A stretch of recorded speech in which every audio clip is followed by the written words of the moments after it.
My name is Susan Gawarecki, spelled G-A-W-A-R-E-C-K-I, and today is April 3rd, 2013.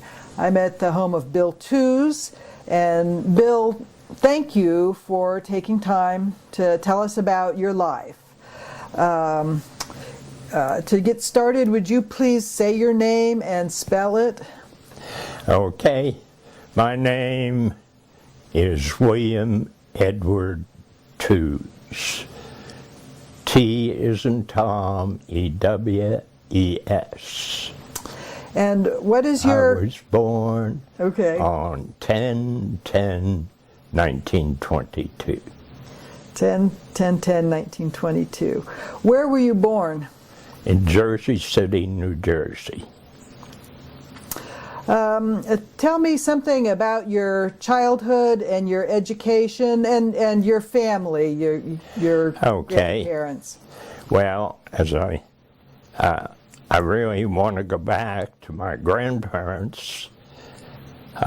My maternal grandfather was in World War I. He was a first lieutenant in the New Jersey National Guard, and he retained his association with the military after the war. He reached the rank of colonel, bird colonel, and was a world-class marksman.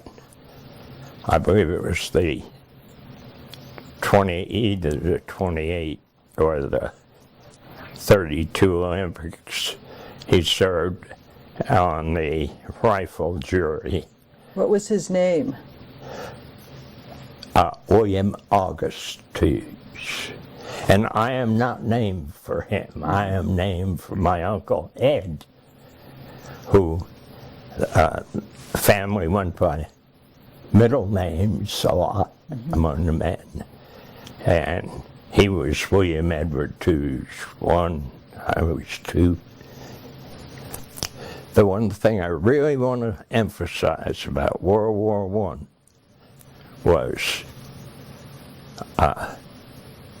it ended in an armistice.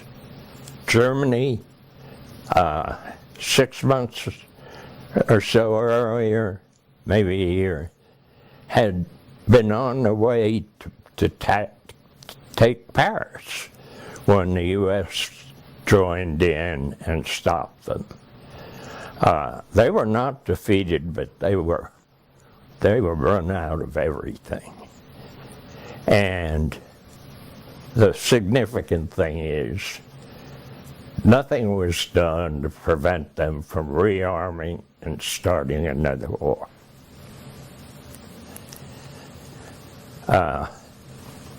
I think you want to know about how I grew up. Yes. And my parents were in the Depression generation. And I can remember as things were pretty good for us until around 1930-31. And then all of a sudden I noticed none of the fathers were going to work on the street. I asked my mother, she said, well, I don't know how to describe it, she said, but we're in a depression, nobody can get a job. And they decided to farm. So I spent a year on a New Jersey truck farm. We had 6 acres in tomatoes, Margot's. You see that brand in at some of the farmers markets today. And farming is hard work. I was always smart. as long back as I can remember, I wanted to be a scientist. And I did a lot of reading. I guess I don't know how much I said about it, but I lived in New Jersey, northern New Jersey. It's I live more in Orange than any other place. And it's a Newark suburb. I've always enjoyed going to school. I had a good high school. I was active in things, plays, debates.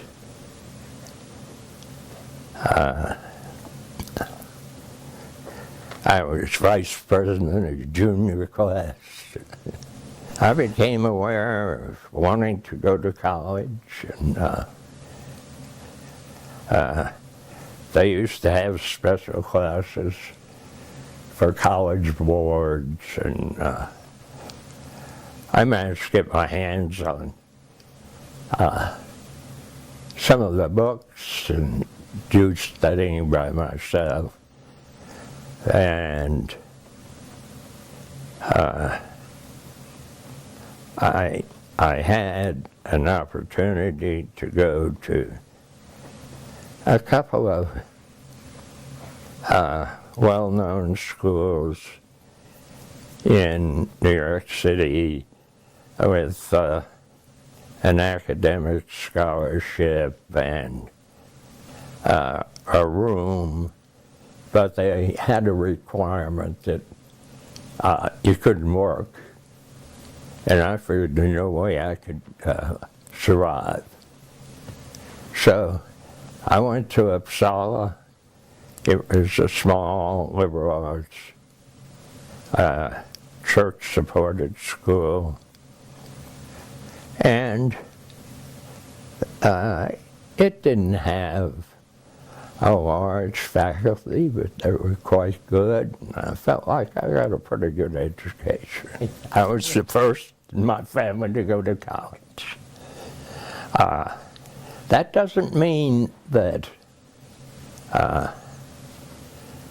others in my family didn't make it quite well financially, but college wasn't that common for my parents' generation, and certainly it was uncommon for my grandparents.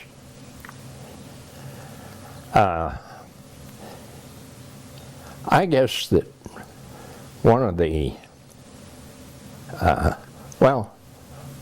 I had a successful college education. I had over a 3-point average. I took 20 or 21 hours every year. I had a major in chemistry, but I also, by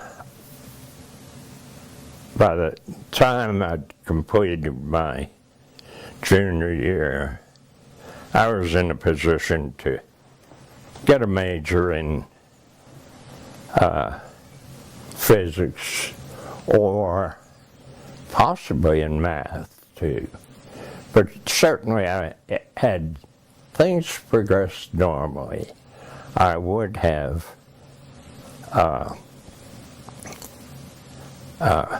had a double major in chemistry and physics.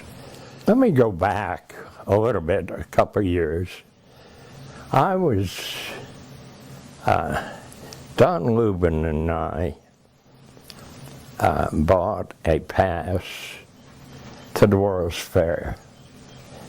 And we also bought a Lackawanna monthly ticket from Brick Church, which is just outside Orange, and but close to both of us in East Orange. And so I think that cost us $10, and it was very cheap to get in for students. And we saw everything in that World's Fair. That was the Paris Fair, and What year was that? 1939. And we were over there at the end of the evening, when it got dark. They would have a light show in front of the French Pavilion, and lights would go this way and that way, and it was keyed to music.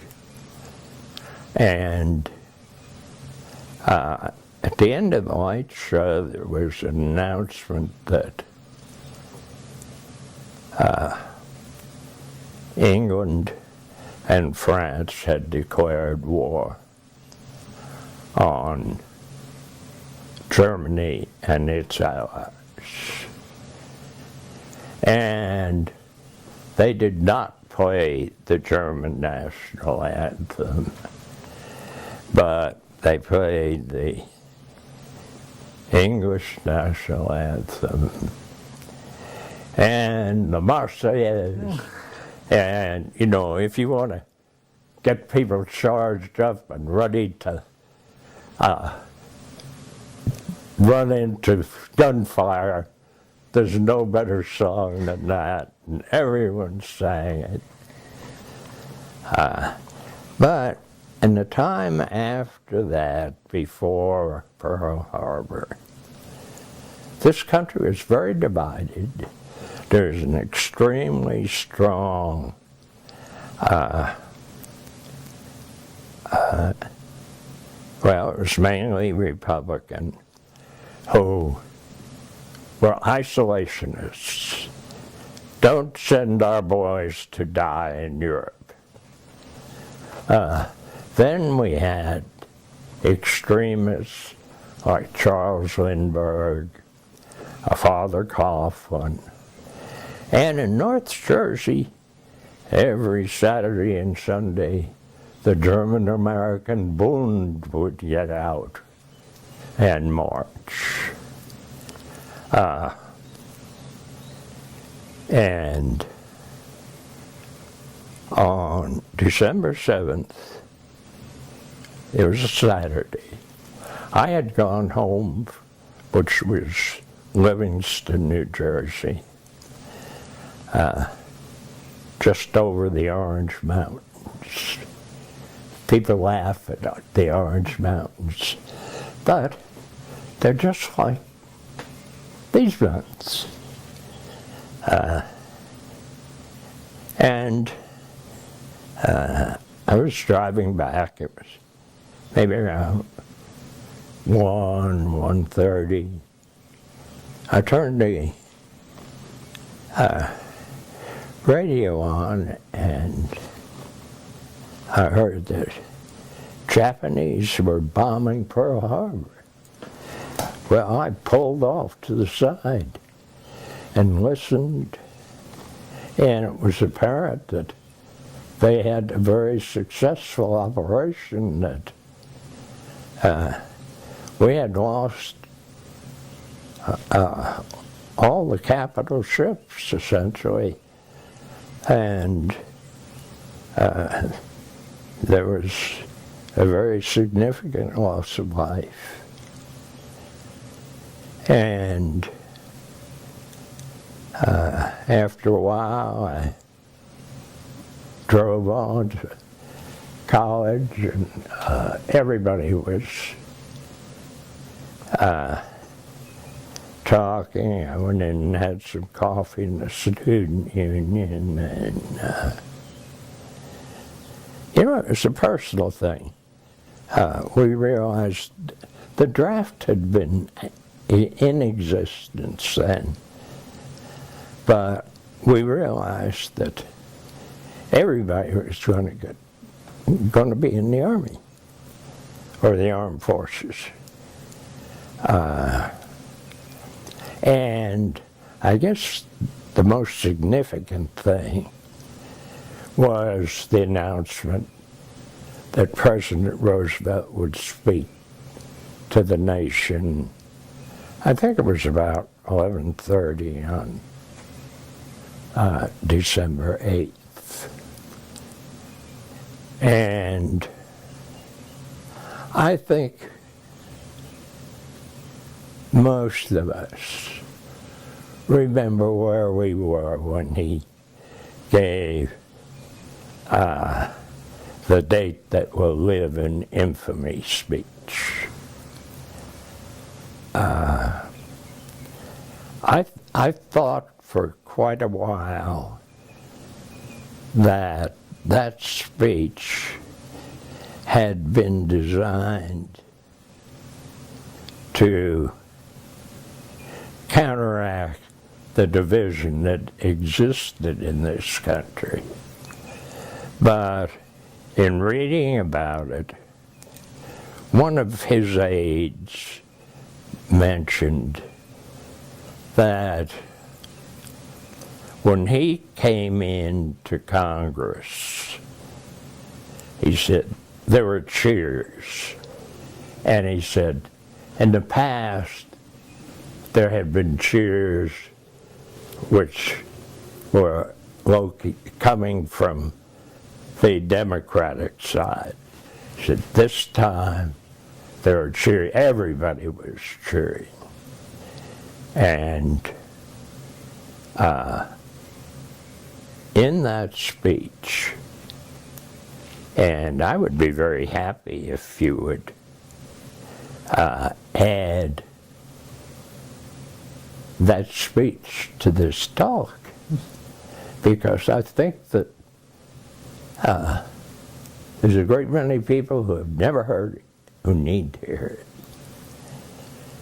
And he pointed out that this was very definitely a sneak attack, that probably it was weeks in advance that the Japanese flotilla had left, and during all that time we had been negotiating with them, seeking peaceful arrangements. He pointed out the many targets,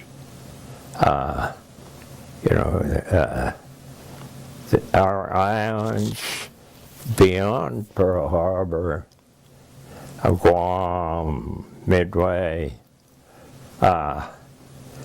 the Japan.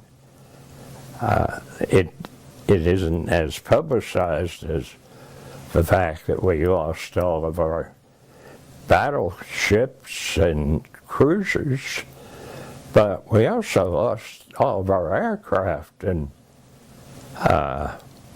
except for those that were on the three aircraft carriers that just fortunately were on maneuvers. Mm-hmm. But he pointed out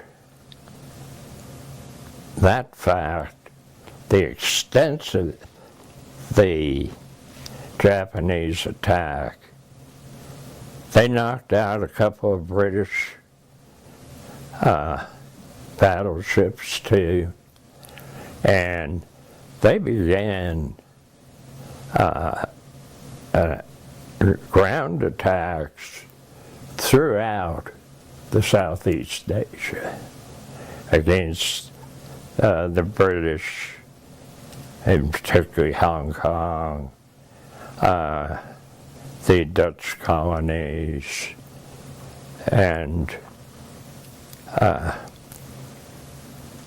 he made a point that I think led to the concept of unconditional surrender. He said, we, with the help of God, will prevail, and we will make sure that we do not have to face a similar problem in the future. That's so different from the attitude of the last mess of wars we've had. So tell us about how this influenced your decision to join the Army and that's what happened with your college. That's what I was doing. Okay.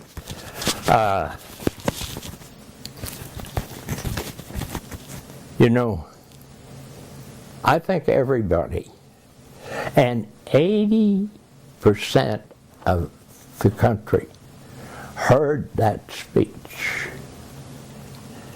And I know I was in the student union. I was sitting at a table with two of my best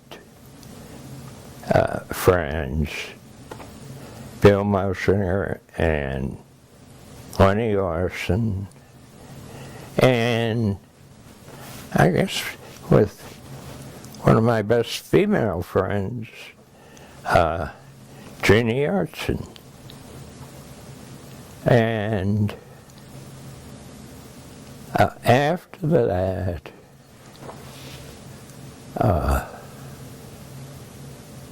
we spent the rest of the day talking. It's the Army General Classification Test. And this was a kind of intelligence test. And I scored real high on it. And I'm sure that that test was the basis for selecting people for the ASTP. And I think that that test was the basis for selecting people for the Special Engineering Detachment.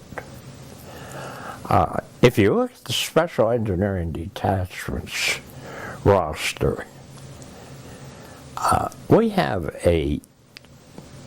I think it was 170 different colleges. And there were a lot of them, just like me, where there was one person from college, from a little college. And my feeling was that those people had to have real high scores, because if they're in the middle of the SED grades, the management would have selected people who went to a good college.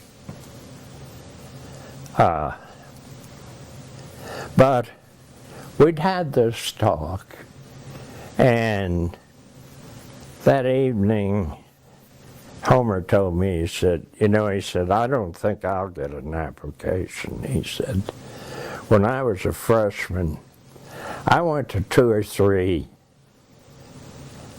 Communist Party meetings just to see what it was all about.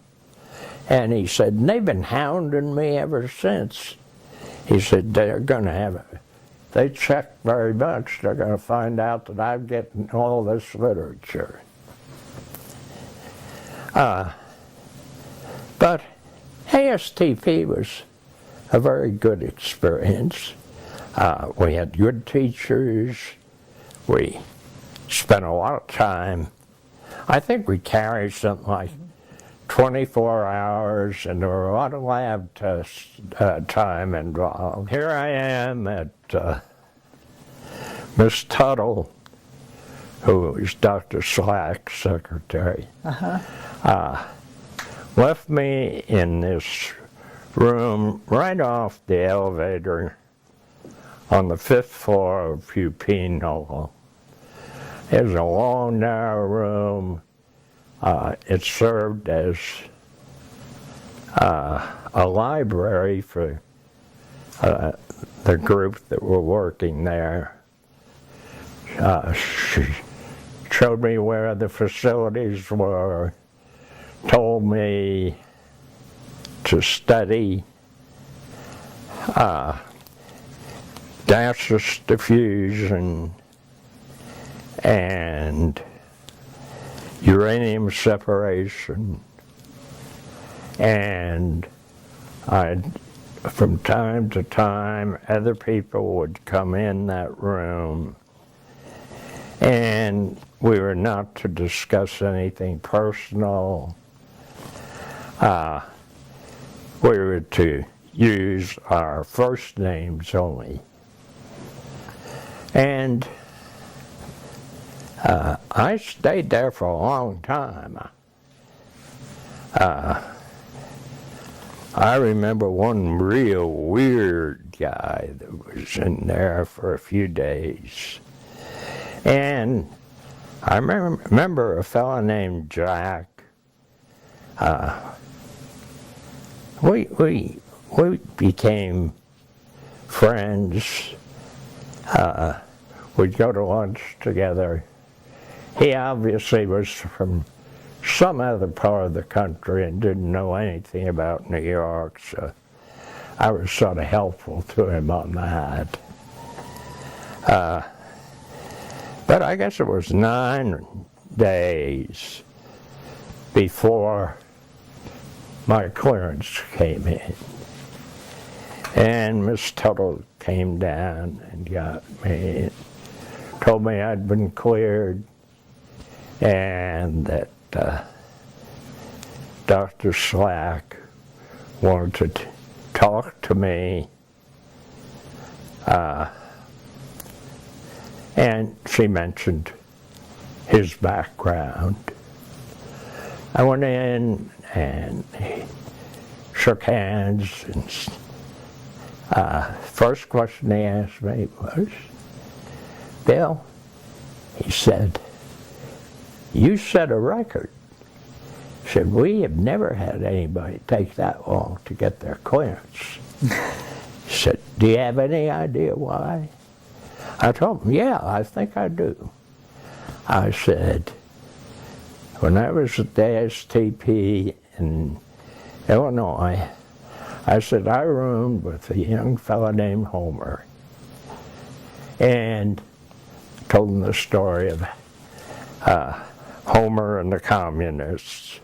He asked me to step outside. He got on the phone. He must have taken about 15 minutes, and he came and told me, "Come on back in," and said, "Well, I wanted to call security and explain that to them," because he said they probably had some kind of a flag on you. And he said, maybe we can help Homer. And then he told me, he asked me what I thought they were doing. And I said, well, you know, this must be a really big project. I said, obviously you're trying to separate U-235 from U-238. And I said, and that's a hell of an ambitious thing. And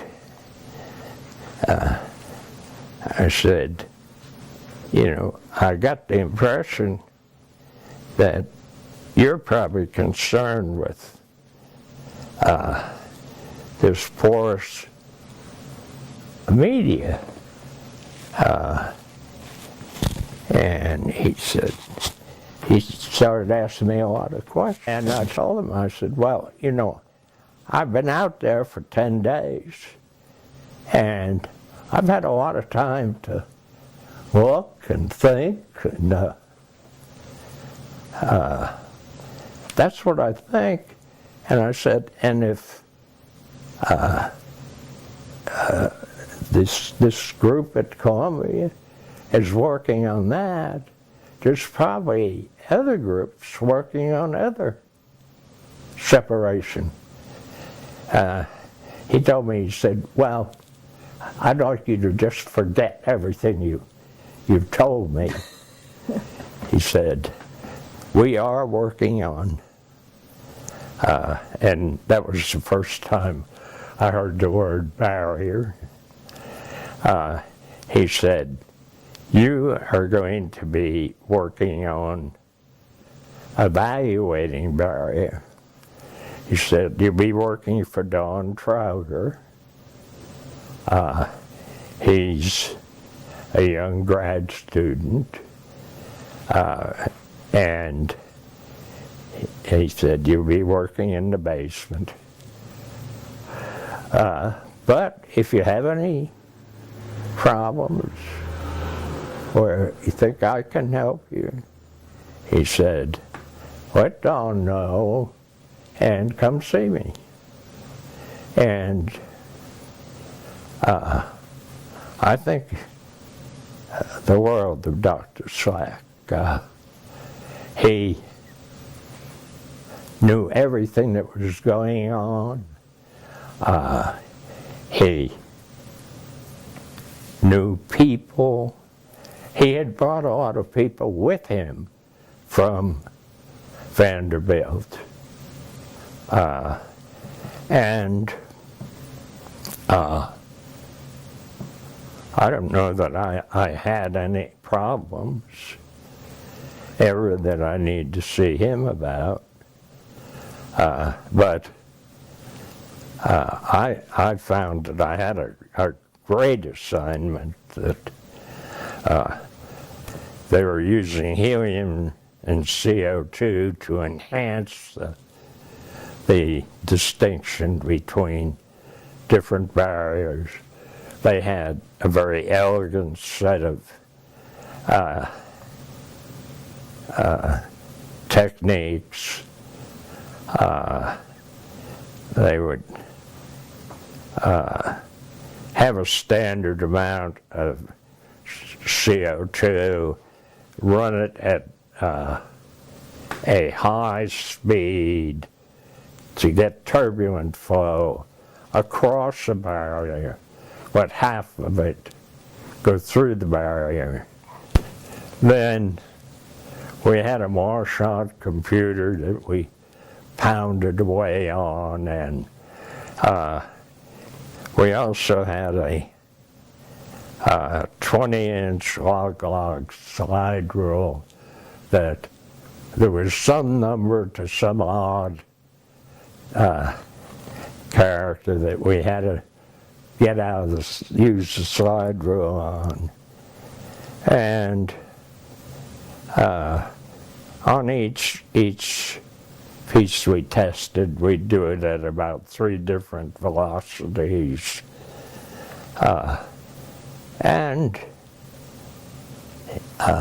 it was, the gear was pretty old, but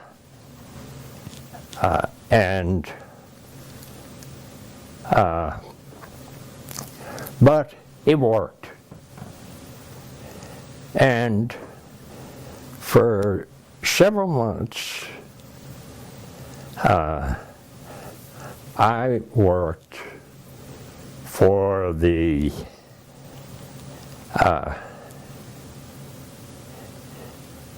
in the it was the S period, A period, M period, all in caps,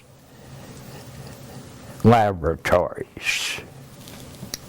What did that stand for? Some people say it stood for nothing, others it was special alloyed material. And it was funded by the Columbia University Division of War Research.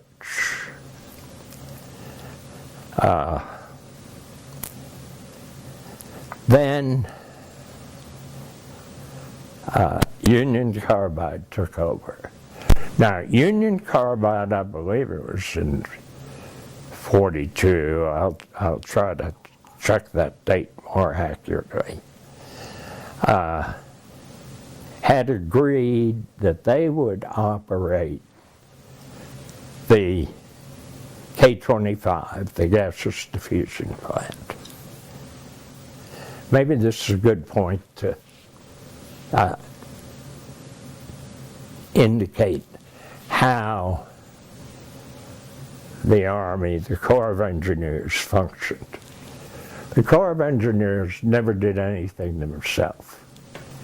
They hired various well-known, established corporations to do their work. In the case of the various work that was done at Oak Ridge using different separation techniques, at K-25, they hired Columbia was their prime R&D source. But there were a lot of others scattered around the country.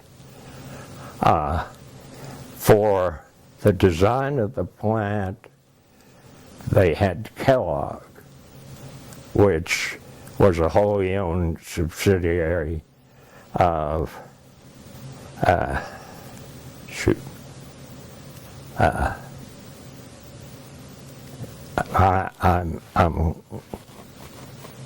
bad on my memory. Were any of these companies involved in New York? In New York, there was a lot of other outfits in New York. For instance, Kellogg's was over in New Jersey, and they had they did a lot of R&D.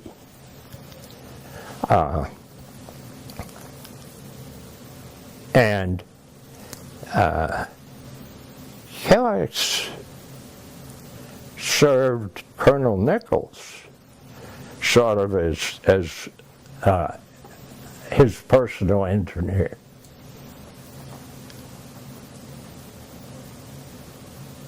But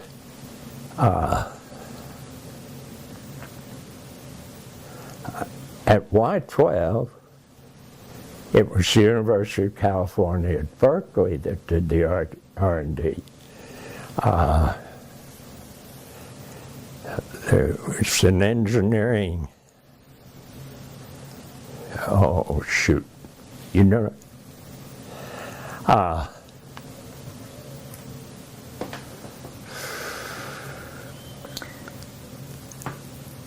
well, we'll get back to that. Yeah.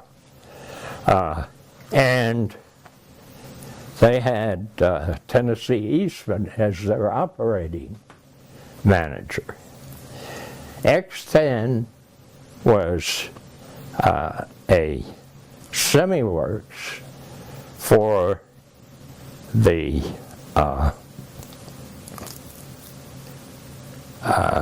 Hanford piles, and it was run by the University of Chicago initially. We're really interested in your work for Don Trauger. Okay. And what you did in New York. Okay. This is... I physically was working you came in the lobby and you had a badge exchange, and you gave a code number with it, and you went downstairs to the basement, and if you went toward the Hudson River, you had a badge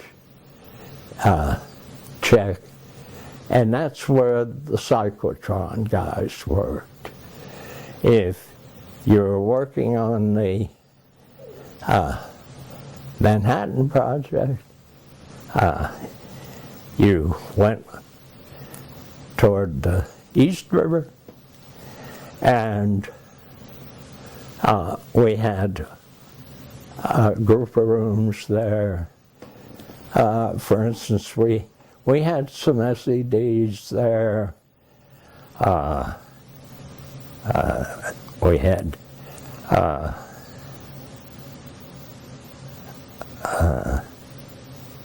I can't think of his name. Warren Newman was not on, he was an electron microwavist. And I'll get you another name later for an SED. But the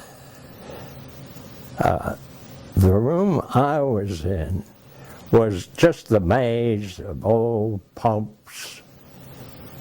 But all the time I spent in that location, I worked on helium CO2 separation, characterizing barriers. And when I first got there were quite a wide variety of them. And then it seemed to settle down to a couple of different ones.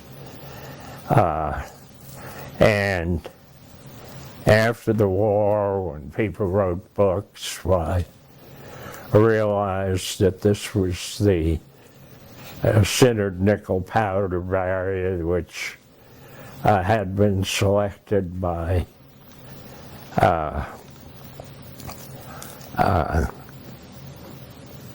General Groves, and not the barrier that Columbia had been working on. And all of the words about barrier are still predominantly classified. I think it's crazy. It's like a trade secret at best. One can state that it is made from nickel powder. The production material during World War II was made at Hudai Hershey. They were the operating group for the barrier in, I think it was Peoria. It was definitely in Illinois. Mm-hmm. And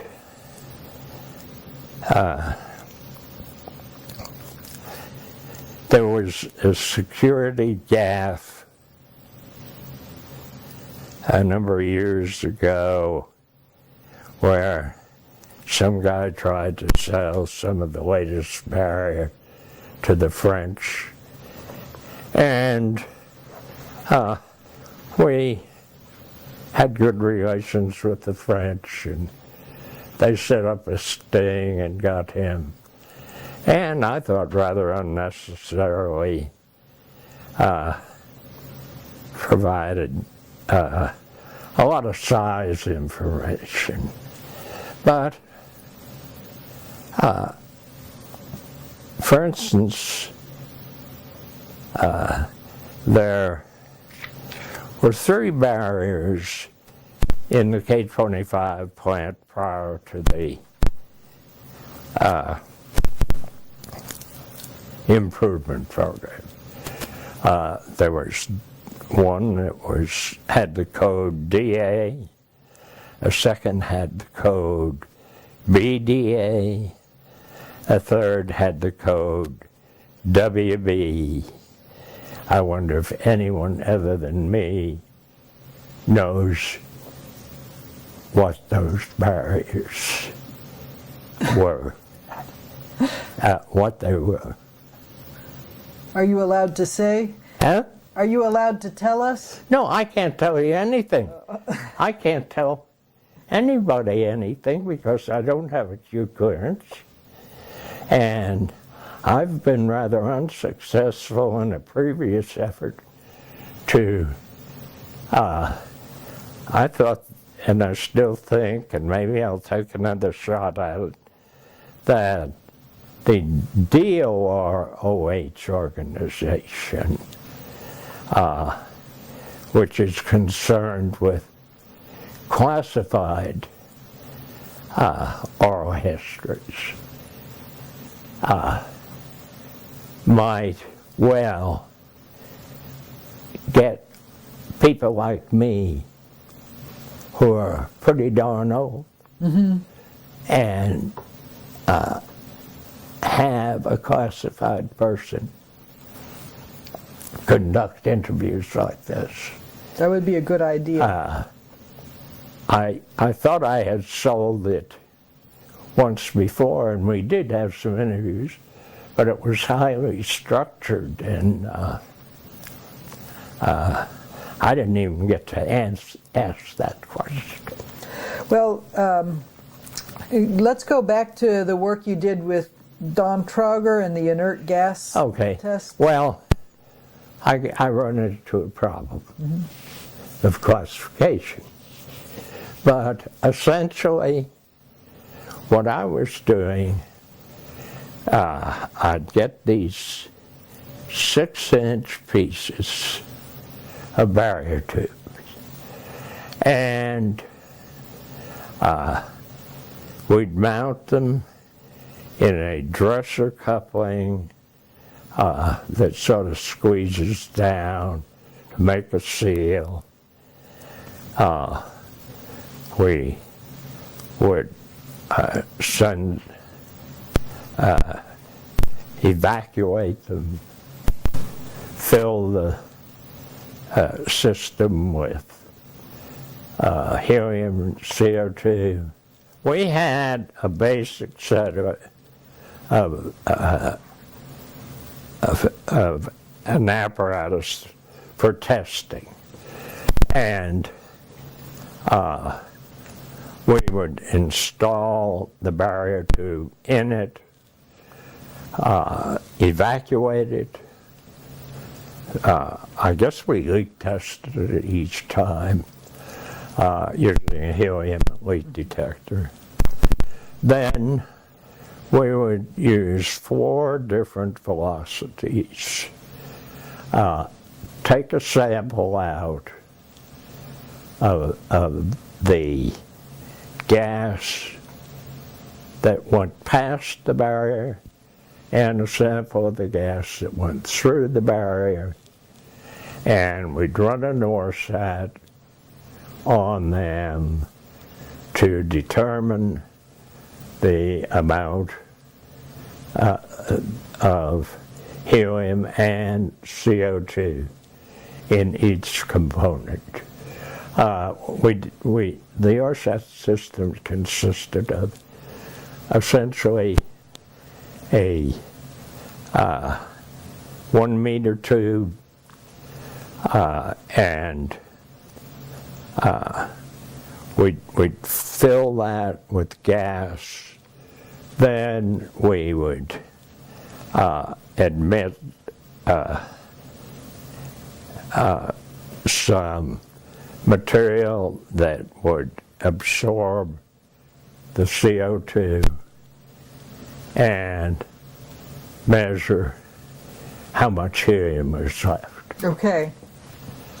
So you could judge the separation process. Right. And then we would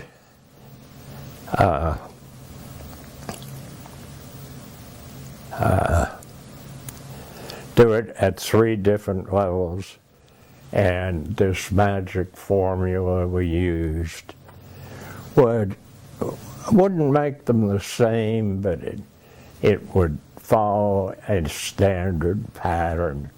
So we were able to average it and then compare one piece of barrier with another. And we had minimal information on the barrier. This was the old need to know process that Groves insisted on. But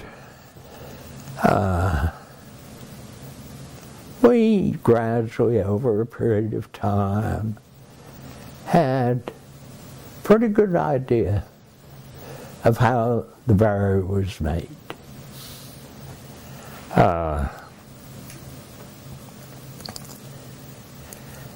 And as time went on, we went on 2 shifts. We always worked 10 hours a day minimum. And there were maybe about, well, at various times there were about 6 of us that worked on it. Don was always in charge of this operation, but he didn't have to pay a lot of attention to it. I felt like it probably freed him up to do other things that he was interested in doing. The people that worked on it, Larry O'Rourke and Art Kellman, were 2 of my best friends. I can recall when I'd met the woman I married, Audrey, when she met him. We'd been through this before with her. She mentioned somebody was her best friend, and then she called someone else her best friend. And I raised the question. She said, "Bill, a young lady from Kentucky is expected to have at least 3 best friends by the time they graduate from high school." And so she advised me that I should consider Larry and Art as my best friends. And she emphasized Larry and Art, not Art and Larry. And I have to tell Larry that. There was Lou Carpenter. Lou was a bit older and married. Bob Vogel, he was married, and I don't think he was real happy with it. And Mike Stanky, or Stanko, I think it's Stanky. Don Trauger and I had a lot of trouble. I don't think either one of us was completely satisfied when he was writing his book. Hey, let me mention one thing about Don. He was a very effective person. He was honest, open. I was very happy to consider him one of my best friends. And he worked for a while down here. He pretty well shut down the Nash Building before he came here. Don felt that there were other people with more political skill than he had at K25, so he moved over to the Oak Ridge National Lab and had a very successful career. He was an associate director when he retired. And we have always maintained a relationship with Don and his wife because my oldest girls were in Byron's class at school, and Ellen was in Tom's class. So. Let's get back to the work at Columbia. In another interview, you talked about the DBS project. What did those initials stand for? I believe that way before let me see if I can cheat. I thought I brought that in here.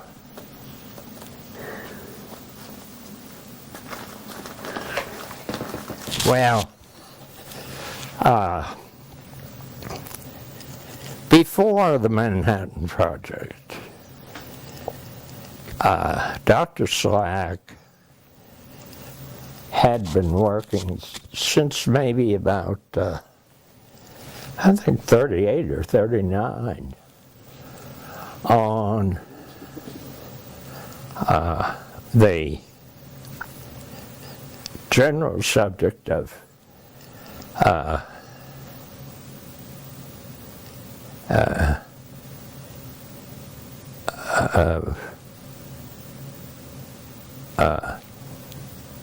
uranium, and in particular of the bombarding the uranium atoms with neutrons. And he was part of the group that was headed by Anderson, who established that the fission could be produced very much better with U-235 than U-238. In the early days, I think he worked for about a year, and then someone else from Vanderbilt worked for about a year. But probably by,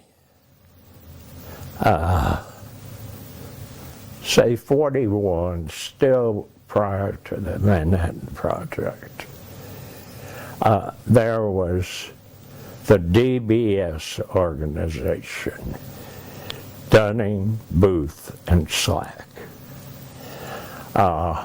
When the Army became involved, Dr. WWII, who was a Nobel laureate for his work on heavy water, and a man of considerable stature, took over the whole operation. It was he who reported to the military. I think that it's obvious from what I've read that Dunning and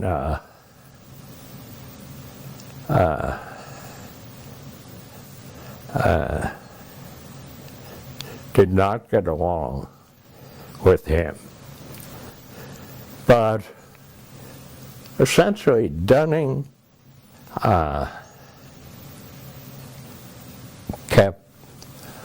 ran the effort, the separation effort. And while we're talking about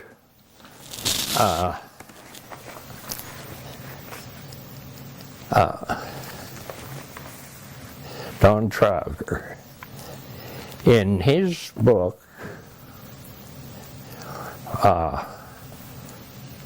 Horsepower to Nuclear Power,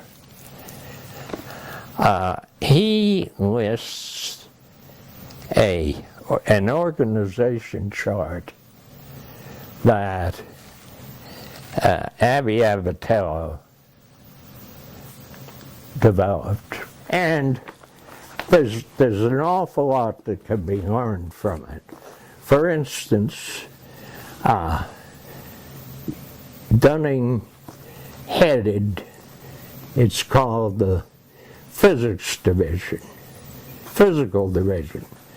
And the other person that was involved here is, shoot, I'm going to have trouble finding his name. Anyway, he's the head of the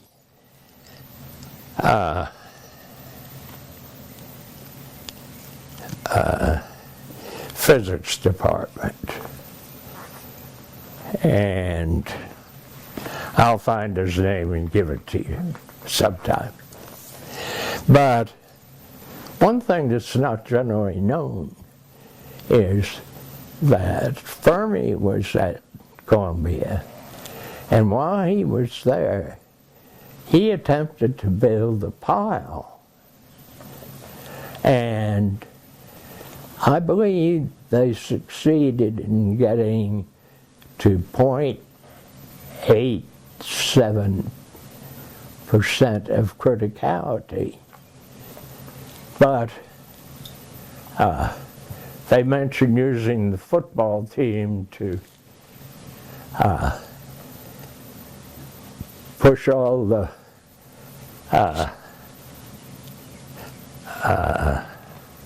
graphite pieces around. I don't know where it was located. I've never heard that. And in general, the fact that work had been done at Columbia is probably disappearing. Uh-huh.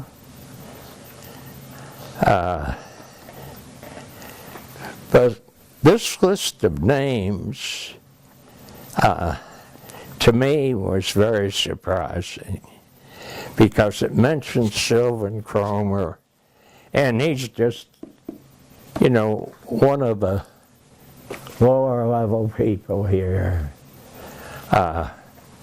Sylvan became Union Carbide's chief engineer, and he and Gene Booth, his name appears on the Booth-Cromer gauge, which there must have been thousands of them in the various, not just K-25, but all the other diffusion plants, their pressure gauges, that would work with a UF6. And down at a very low position, I ran across C. Beck, Well, Cliff Beck had a very substantial job. I think he was the technical head of WWII Hershey. I know probably could get a lot more information from Larry O'Rourke on that, because when Larry left Columbia, I thought he'd gone down to Oak Ridge, but actually he and some other people built a separation testing equipment there before they came to Oak Ridge.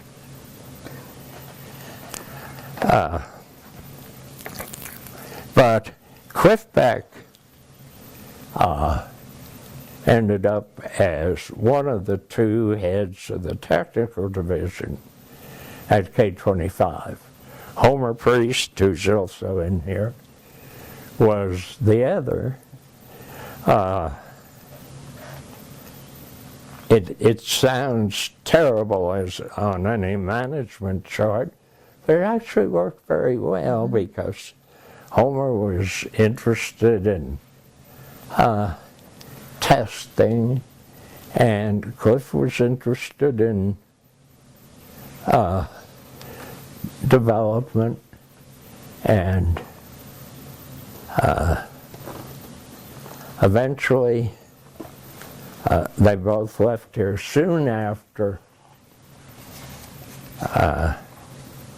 the war was over. Well, maybe a year or two. Dr. Beck went to the University of North Carolina and built one of the first research reactors. And Homer went to the parent corporation. So, well, getting back to Columbia,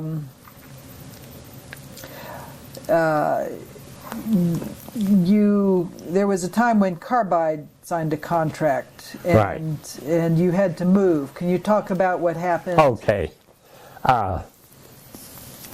Carbide took over, and you know, I mentioned that group of SEDs. Before we moved to the Nash Building, which was 133rd Street and Broadway,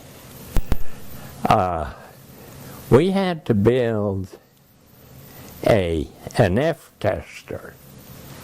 That's what we called this gadget where we tested the barrier separation up there. And we still had to be running the one down in the basement of Pupine. So we were probably the last ones to get out of there. And I wasn't involved particularly in the construction.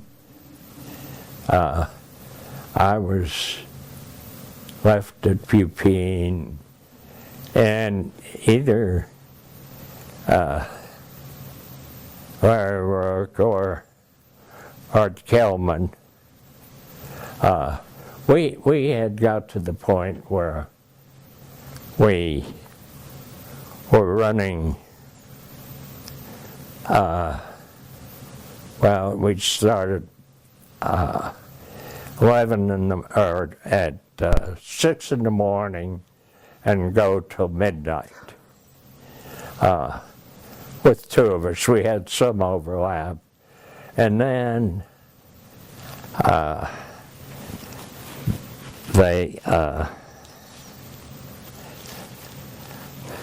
we got dumped on, there was an unusual flapper pump design.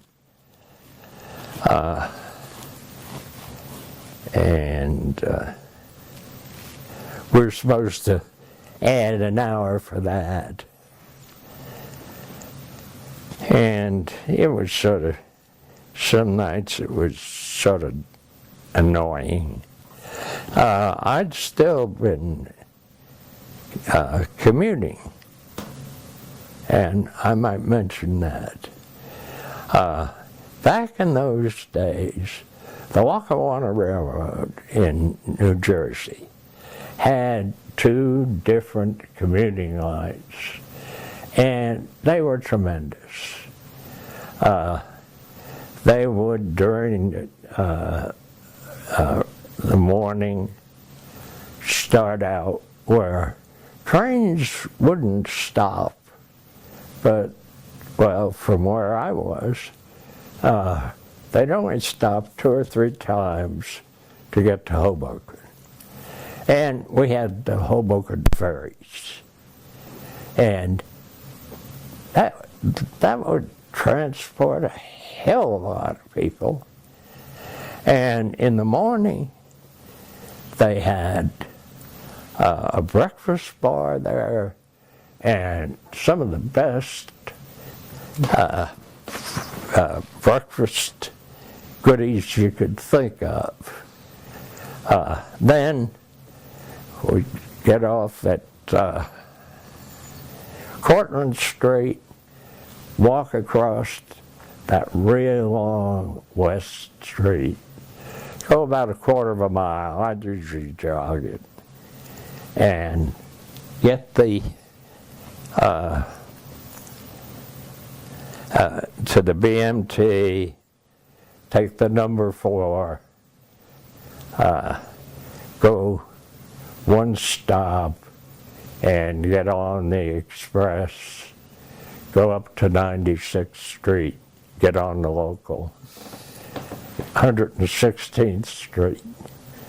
And in the early days, I'd get there just about the time that somewhere, nobody ever knew where it came from, they'd play Reveille and Call to the Colors, and everybody was in uniform, and there were a lot of them there, would stop and salute, and we never found a flag. But at night, when we were working shifts, instead of, if you're around 1 o'clock, you got the First Avenue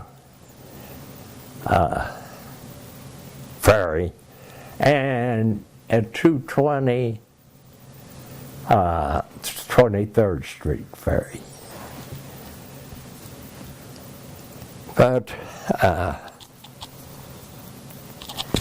and I guess one of the most interesting days, it was in September of, I guess, 44.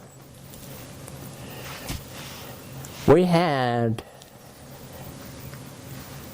a killer hurricane strike. It was Category 4. Wow. And I don't know where I was, but I came back to the lab, and there wasn't anybody around, so I asked one of the guards. He said, hell, he said, get out of here. He said, there's going to be a hurricane. And I got down to Cortlandt Street, and there was water piles coming in, and I really think that maybe Front Street is long, and I don't recall going across it. I think they had this little thing that you could go across. It was elevated and it was flimsy, but I got on the ferry, and you know, it wasn't at the height of the thing. The ferry captain didn't have any problem getting across the river, but he'd be way upstream and aiming to get in. They had a couple of slips, and he'd back off. But after about half a dozen times, he got in, and I think there were half a dozen of us on it. And they were running a train every so often, stopping every place. And New Jersey has what they call the Jersey Meadows. You could more accurately call it the Jersey Swamp. And we're about halfway across that. There are all sorts of flashes of light. And the wind had just torn the pantographs off of the top of the train. And after about 20 minutes, another one came out, and we got maybe another few miles. And we waited maybe 30 minutes, and here came the old reliable steam engine. But when I got off, I had about a quarter of a mile to go. And there was a lot of lightning. And every so often, a power line would hit the ground, and there'd be a very flash. And I developed the technique of maybe looking about 50 yards ahead, making sure there wasn't any power lines, and eventually got home and got into work maybe around 10:30 or something the next day. But it was an interesting set of contrasts as far as getting things back online. We had an Electrolux refrigerator which ran on gas. It stayed on. Ma Bell took about it. Was down for a day. It came on the next day because Ma Bell was a nationwide organization and could pull workers in.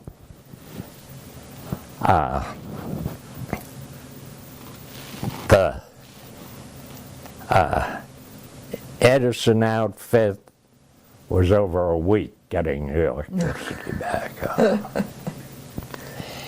And I mentioned this being a killer hurricane. Somewheres off of North Carolina, a destroyer went down. Ooh. And I think they lost about 600 lives total in that hurricane. Wow. When you moved to the Nash Storage Garage, how did you actually move the equipment? Well, we didn't have a good set of moving equipment, and a lot of it, a lot of it we didn't move, but what we did move. For a while we had the use of the station wagon, and our equipment wasn't real large, so but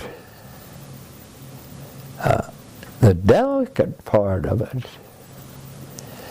Art Kelman and I went to Wiles at 125th Street and Broadway there was a tremendous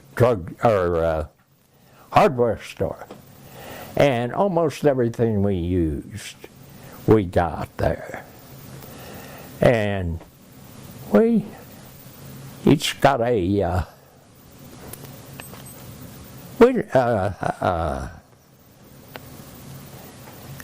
Wheelbarrow? wheelbarrow.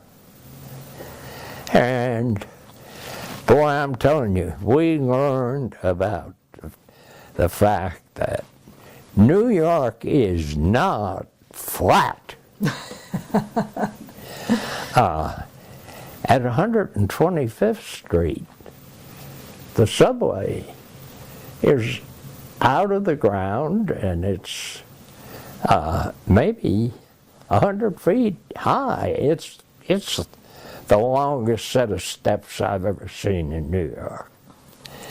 And it comes back underground just before we got to the Nash Building. That was a long walk. We only moved about half of what we had because we had built a new F-tester up there, which is an awful lot better.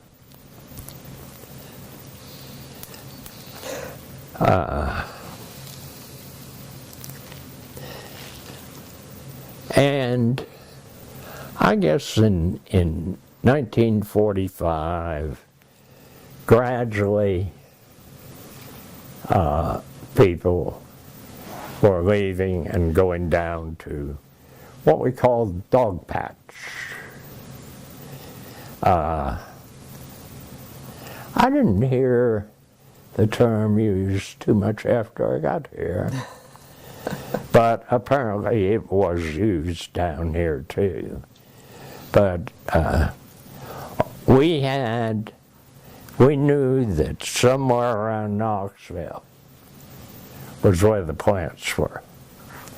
Now, all we knew is that there were, that's where the gaseous diffusion plant was. We didn't have any information on the others. Well, when Dr. Slack left, he had short interviews with everybody. And he reminded me that I didn't have a very good education and told me that if I could get some kind of a degree, to contact him at Vanderbilt, and he'd get me a scholarship for so I could get a master's. And I always appreciated that very, very much. Now let me talk about people at Columbia. Yeah. There's a lot of information about the Manhattan Project.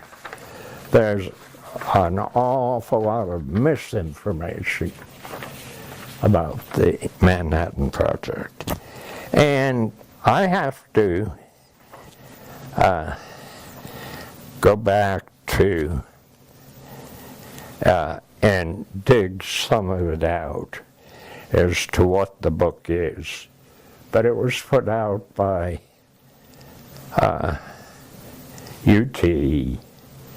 and it makes the statement that Dr. Slack never worked on the gaseous diffusion process. It gives him credit for the work on the pile. Well, apparently neither the author nor the editors took the trouble to read the references. And this is the reference that they gave of it's from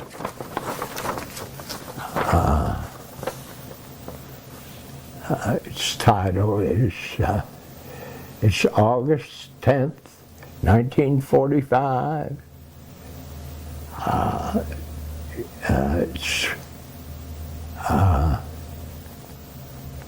And I can't find what newspaper. Oh, it's the Nashville Library we got it from. But it's a Nashville paper that describes his work. And there's an awful lot of that. For instance, there is statements that S50, the liquid thermal diffusion process, had to be shut down. It didn't work. The fact is that the thermal diffusion process was put online while it was half built, and there was a lot of leaks, and they did shut it down for 1 month while the leaks closed. And after that, it worked for about a year until the war was over, and at that time Colonel Nichols recommended that we shut down both S50 and the Alpha buildings at WWII. And Colonel Nichols estimated it shortened the war by 9 days. 9 days. Which is one tremendous accomplishment. Mm-hmm. Mm-hmm. People, going back to Columbia and Nash,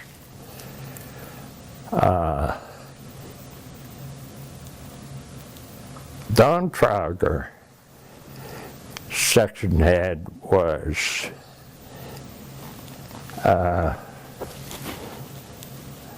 maybe I better find that book again. There it is. Was Walter Schneider. He was a professor of physics at NYU. Names I heard who had left just before I got there were Dr. Lagerman and Dr. Sundin. They were both from Vanderbilt.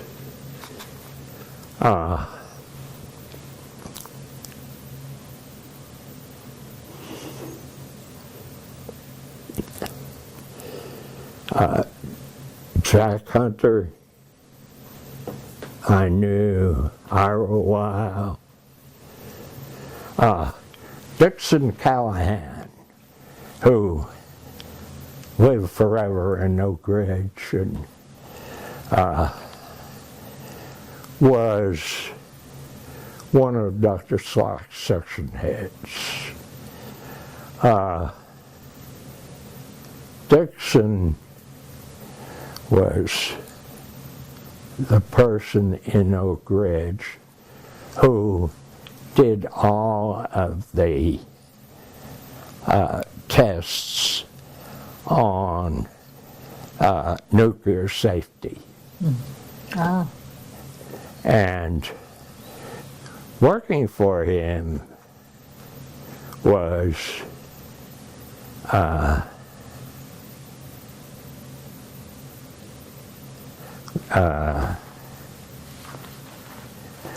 Elizabeth Briggs Johnson. When the K-25 layoffs occurred,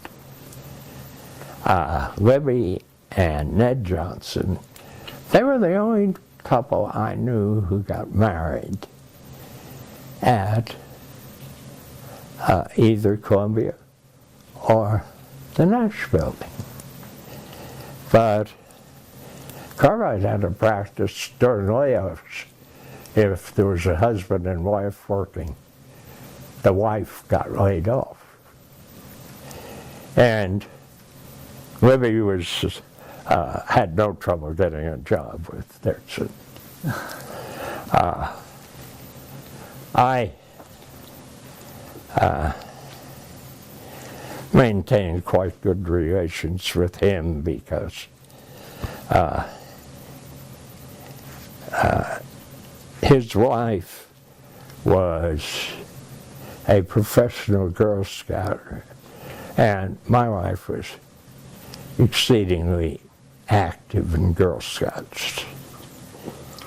Were there many professional women who worked on the project in New York? Yeah. There were two I knew. Say, Okay, let's see. There's more than that. In Dr. Slack's division, there was Libby, and Don Trower mentions a woman who was a mechanical engineer, and we talked about it, and we knew what she looked like, but neither one of us came up with a name or with any question as to where she went to college.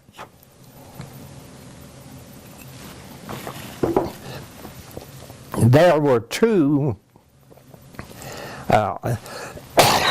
we think, physics majors who were located. There's something about F testing that required it to be in the basement. And that's where we were located, at the Nash Building.